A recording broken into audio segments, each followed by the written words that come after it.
So good evening, everyone. We are the group 4, and we are talking about the case 1 is mitigation and the case 2 is adaptation. So here we start mitigation. So what is mitigation? Mitigation refers to the action and strategies aimed at reducing and preventing the emission of greenhouse gases into the atmosphere, as well as enhancing the natural and artificial processes that remove these gases from the air. So, do you have any idea what is green gas houses? So, green gas houses, some example of green gas houses is this: cars. Why cars? Because cars can produce pollution or gases. Ang green gas gases mo ng mga things or products na nakatabok aso sa kalibutan. Cars. Usan yung example cars, factories or industries that produce gas, fuels, and etc. Sila? Well, usa sa major factor kanong nagka-green gas houses is because of us. Not just by our doings, but also yun sa nato pag-abusar ang kalibutan. So, in relation of climate change and mitigation, if we mitigate man jud, we reduce the green gas houses. Mangita ta pong maagi ba? Kaya kana man jud, let me explain. Paano man jud kanang mga pollution bitaw aso i-absorb mo guna niya sa good sa langit pa, which impacts the climate change. Next. So, let's go for the theories. So, according to Peter Harper, it was generally believed, or he pointed out that in 1992, it was generally believed there was a simple linear relationship between greenhouse gases emission and climate response, suggested that reducing emission could revive climate change. If we reduce greenhouse gas emission, the climate will respond immediately and proportionally, and we can effectively revise the damage caused by climate change. So, about this theory, Peter Harper theory, so this view represents an earlier understanding of how the climate system works. It suggests that solving the problem is as simple as turning down the dial on emissions. So there are delays, feedback loops, and tipping points, meaning that even if we cut the emissions today, so some changes may already be locked and or take a long time to reverse. Emphasize mitigation more significance because climate change is caused by greenhouse gas emission and without addressing the root cause approach, mitigation adoption alone cannot solve the problem. This is benefits of using mitigation method. First is environmental protection. Mitigation method efforts directly reduce greenhouse gas emissions leading to clear and air water and then prevention of ecosystem. For example, gas and diesel vehicles release large amount of greenhouse gases like carbon dioxide plus particulate matter in the air and water. So, how do we find solution about the climate change compared to adaptation? So, we have 6 solutions like finding some electric vehicles. Kung mag-electric vehicles man buta, ma-reduce ang emission sa kalibutan, which reduce the impact of climate change. Diba?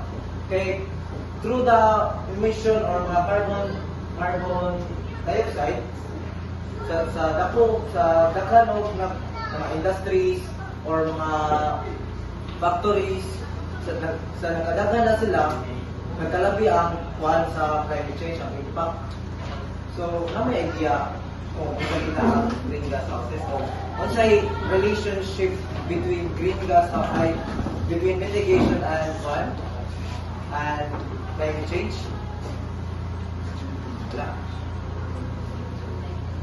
So, in short, kita mga tao, if we mitigate magod, if we mitigate,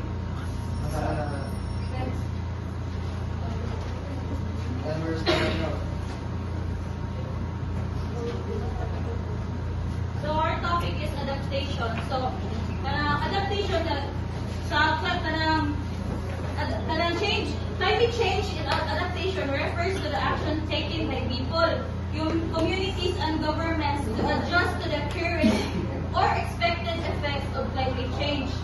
The goal is to reduce damage and risk caused by extreme weather, rising temperatures, floods, droughts, and sea level rise, while protecting people, ecosystem, and infrastructure. Adaptation also refers to the action and strategies taken to adjust to the current or expected effects of the climate change. Its goal is to reduce harm to people, ecosystem, and infrastructure while taking advantage of possible benefits opportunities. So second is theory. The adaptation theory in climate science explains that societies and ecosystems must adjust their behavior, systems, and structure to cope with environmental changes caused by climate change. So, according to the United Nations Environment Program, adaptation can happen in different ways. So, first is structural adaptation, means building flood control systems or stronger buildings. Second is behavioral adaptation, changing farming methods or water use. And lastly is policy adaptation. Governments creating laws and programs to protect communities. So, these theories emphasize that humans must learn to live with climate changes and reduce their vulnerability. So third, guys, importance of climate change adaptation. Adaptation is important because climate change is already happening. But protect human lives and health, reduce damage to homes, farms, and infrastructure, protect ecosystem and biodiversity, improve community resilience during disaster, ensure food and water security. For countries like the Philippines, adaptation is very important because the country often experiences typhoon, floods, and rising sea levels. The fourth is benefits of climate change adaptation. Protect humans' life during disasters such as floods and storms. Reduces economic losses from climate-related damage. Improves food security by developing climate-resilient agriculture. Protects ecosystem and biodiversity like forests and mangroves. Strengthens community resilience against natural disasters.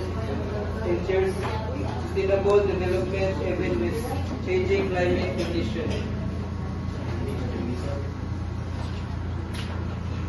These are evidence. There is strong evidence that adaptation strategies already help reduce climate risk. Coastal communities planting mangroves have better protection against storm surge.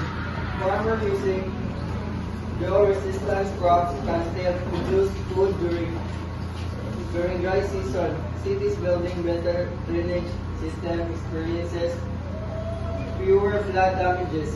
Report from the National Aeronautics and Space Administration show that communities that invest in adaptation strategies are better prepared for extreme weather events. And these are the adaptations as well as climate change. Guys, this is a talk like flood control, atong seawall, kailangan mag-plant of mangroves niya. Monster is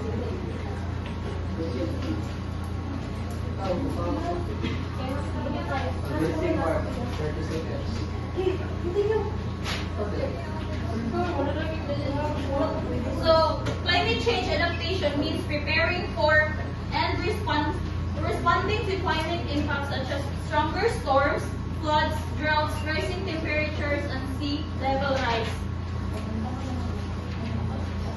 So as we all know guys, adaptation focuses on local needs.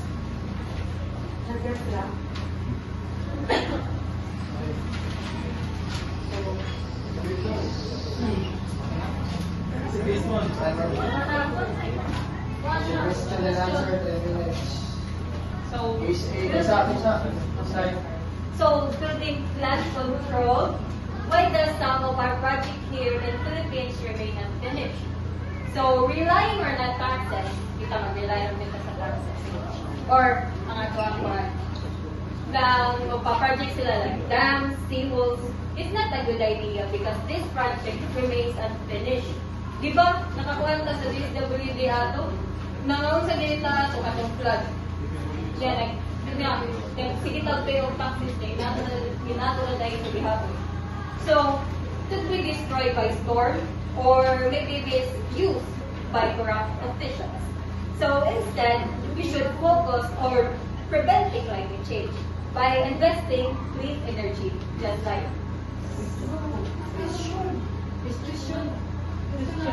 So, ato, ang question nila, yes.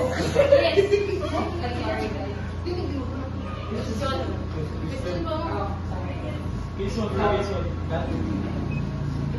Ang question kay building flood control, why is it some of our project here in the Philippines remain unfinished? That's yours. Sila ba yung may ganito?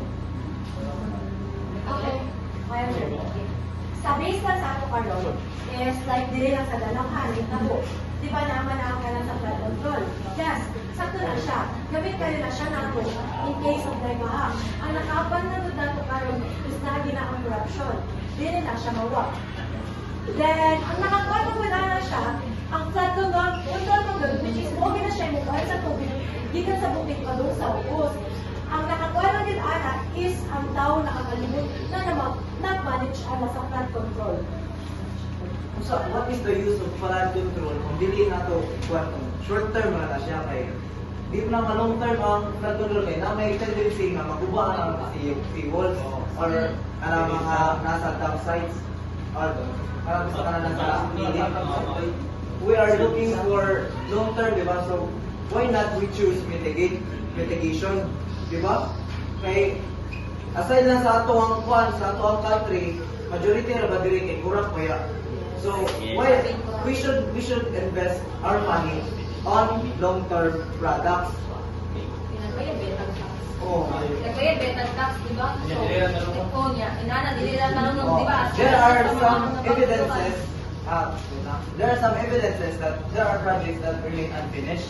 So, here in Dasmariñas City, Cavite, Dasmariñas City, Cavite, na yung mga projects din na wala na uman. So, kita mga tao, nagtarong sa space atong tax niya, mo niya ang resulta. Once, just a figures. Is climate change mitigation enough to protect vulnerable communities from future disasters? Is climate change mitigation enough to protect vulnerable communities from future disasters? Yes, from my side, yes, because if we're talking about mitigation, we're talking about a quality product which is solar, windmill or mga products like electricity vehicle. So, para sila maka-stand out din sila mga any types of disaster. And aside from that, kung choose ka of adaptation, if you choose adaptation, ano nga, short-term na so, tendency nga, magbalik-balik na ang process if, for example, kung mga project sa gobyerno, naguba, ipaayo na sad, paayo. So, why not we invest our money to the product that is long-term? Diba? Kaya kung kuwan mo Pero ka, nakaanak ko mga mitigation is long term. okay, ang kuwan mo kaya ang solar mo or windmill, sila makareduce mo sila sa impact sa climate change. Kay kanang mo ng emission mo emission, the higher the emission, the critical the climate change ang may tabo rin sa atong country. Ang climate change kay term na siya ang earth change niya kadto ano ang mitigation effective na siya kanya wala pa man tayo tao nato sa ulan buka pa gyud Okay. change na gyapon ang So, wala gingon. Naman gyapon Ano disaster siya? ba? Ano na gyapon Ano siya? naman gyapon disaster? Mukha gyapon siya ang tao. Wala gyapon sa kanya. Okay. So, alam yung gimmick. Ang climate change kay ma-check. Okay. Lagi sa sa informal part na siya ko ang live pag bisan pag di wala pa dira. Okay. Asa man yung Okay. They are talking about the natural disaster. Ano magod, ang adaptation is surviving today na na, pero walang mitigation kay ensuring for stability for tomorrow. Mitigation kay kana for today. No, mitigation no. Kaya gingon ang adaptation is for today. Ang mitigation is for the future. Asa naman ang payo ka sa Tomorrow, adaptation na gyapon. No. So, Adaptation di ka na. pa nag-inom na cycle. So, asa na siya magkuhan? Di ba adaptation? Okay, so what they meant is natural disaster. Ang natural disaster, kaya ba mamayta po sa kalibutan. But somehow, due to its high emission sa kalibutan, okay, if you choose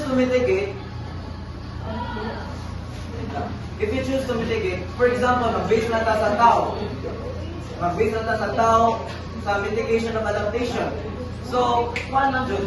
Kung for example, ang effect or ang impact ay, di ba, climate change, i-base na nato sa tao sa coronavirus.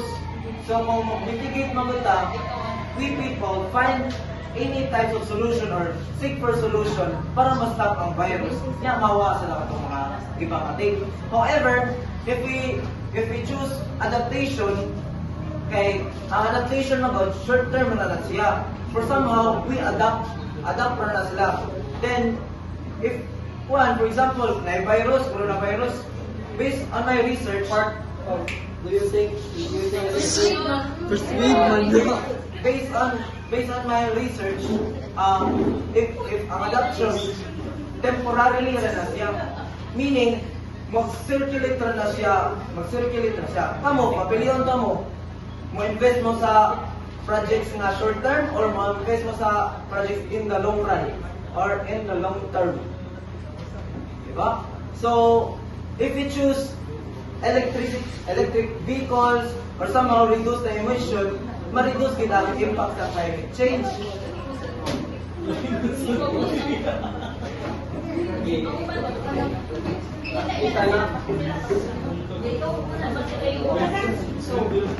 Convincing guys.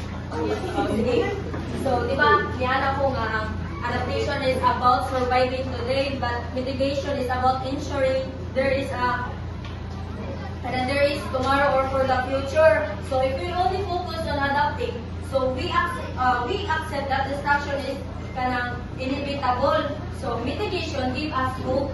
So, it allow us to reverse the damage and return our planet to a stable state. We have a normal obligation to fix what we broke, not just learn kanang to live with the myths atong mga binuhatan. So, ang mitigation guys, kaya mo na ang only path to survive nato stability, mga progress sa tuwa. So, manaman sa tanong sa katong gimuha sa tuwing kawit. For cleaner air or kanang paliwan na. So, kung clean na itong air, kung clean na itong palibot, so healthier na kita mga tao. So, unsa man gyud mo nga guys, ara mo sa adaptation nga sige na ng tao. Bayan. Sige na lang mabukag or ari ka sa mitigation nga. O ano lang, for the future na ba? Future resources na siya. Yung support na rin mo ang mga matay udangan sa mga sulbot. Prasa ng mga baha. Wala ko lang siya. Wala ang dalang story of corruption rin. Convincing.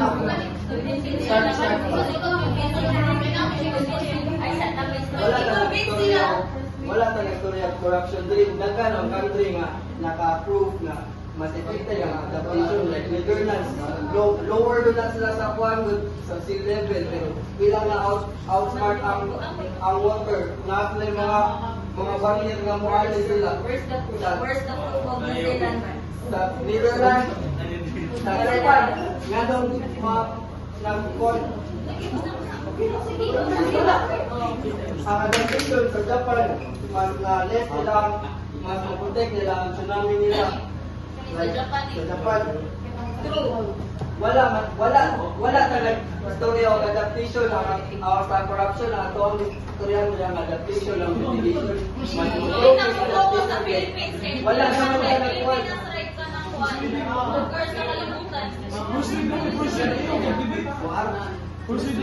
So, kung ano lang, dito na. As we all know, climate change is very affecting many countries to stronger storms, heat waves, and rising sea levels.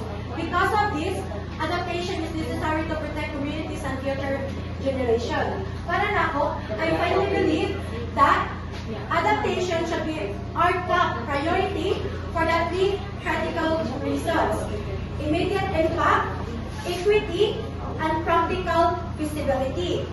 We cannot undo the 1.1 degrees Celsius of warming experience nato karon. Adaptation is the only way to manage the tangible cases our community faces right now. Instead of only trying to stop climate change, adaptation focuses on living with the changes and reducing their negative effects on us. We're talking about adaptation and mitigation. Corruption is part of Adaptation is more practical, feasible to implement at scale. Do you think that we need to adapt lang ta sa We all know climate change mitigation, reducing greenhouse gas emissions on global. But adaptation build its focuses on our local face nato karon. Nagiging lang climate change adaptation means i-prepare ka para mo-respond sa climate impacts para Ma-aware ka sa layo ka. yes, like sa mga stronger storms, floods, droughts, rising temperature and sea level rise. Ibo naman tama na storms or mga climate change. Yes, that's why adaptation adaptation na. Adaptation na.